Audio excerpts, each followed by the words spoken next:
কলিকতা কাণ্ডই নতুন মূৰ লৈছে। কলিকতা যি নৰপিশাচে মৌমিতাক ধৰ্ষণ কৰি হত্যা কৰিলে, সেই কাণ্ডই এতিয়া ন ৰূপ ল'বলৈ গৈছে।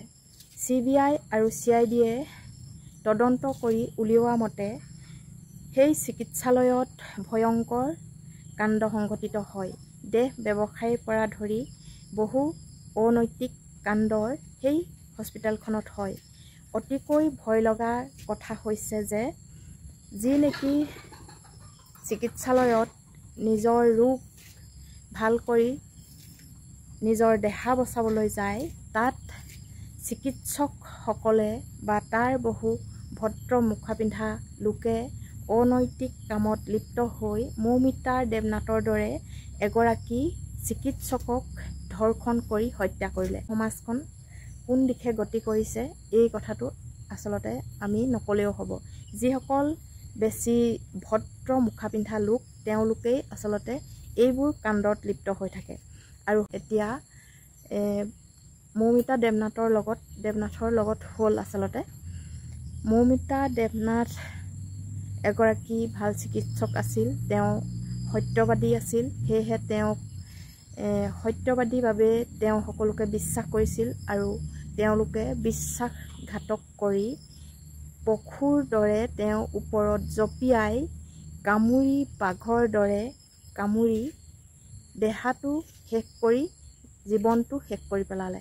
কিমান কষ্টৰ মাজত তেওঁ নিজৰ চকুৰে তেজ বাহিৰ হৈ যোৱাকৈ নিৰ্যাতন সহিব লগা হ'ল, আপোনালোকে ভাবি চাবচোন। সঁচাকৈ এই নৰপিশাচবোৰৰ নিজৰ মাতৃ আৰু নিজৰ ভগ্নী আৰু নিজৰ পৰিয়ালৰ এনেকুৱা কন্যা সন্তান নাই নেকি বাৰু? তেওঁলোকৰ অলপ হ'লেও সেই কথাষাৰ মনলৈ কিয় নাহিল? মৌমিতা দেৱনাথ এগৰাকী সৰল সহজ আছিল আৰু তেওঁ ন্যায় পোৱাটো সকলোৱে বিচাৰে। কিন্তু এচাম ৰাজনৈতিক আৰু ভদ্ৰ মুখা পিন্ধা মানুহৰ বাবে আকৌ হয়তো ভুক্তভোগী পৰিয়ালটোৱে ন্যায় কোনোপধ্যে নাপাব। আমাৰ অসমত যেনেকৈ জোনমণি ৰাভাই মাতৃয়ে আজিও কান্দি কান্দি এই কথা কয় যে আই তই মোক দুখ নিদিবি, কিয় এনেকুৱা হ'ল মই নিজেই ক'ব নোৱাৰোঁ। কিন্তু এতিয়া কেছখন উঠাই ল'বলগীয়া হ'ল জোনমণি ৰাভাৰ মাতৃয়ে।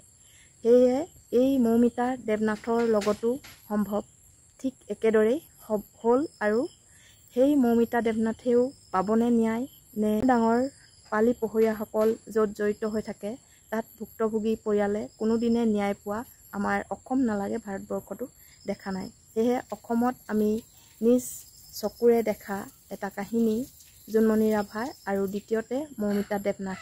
এতিয়া তেওঁলোকে ন্যায় জোনমণি ৰাভাইতো নাপালেই, কিন্তু মৌমিতা দেৱনাথেও পোৱাটো কামনা কৰোঁ।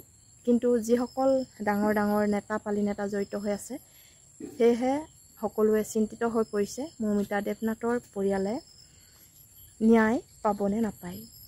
আচলতে মই জোনমণি ৰাভাৰ মাতৃৰ দুষাৰমান কথা মনলৈ আহিল। সেয়েহে মৌমিতা দেৱনাথৰ কথাটো হঠাতে মনত খুৰ ধুৰাই আছে।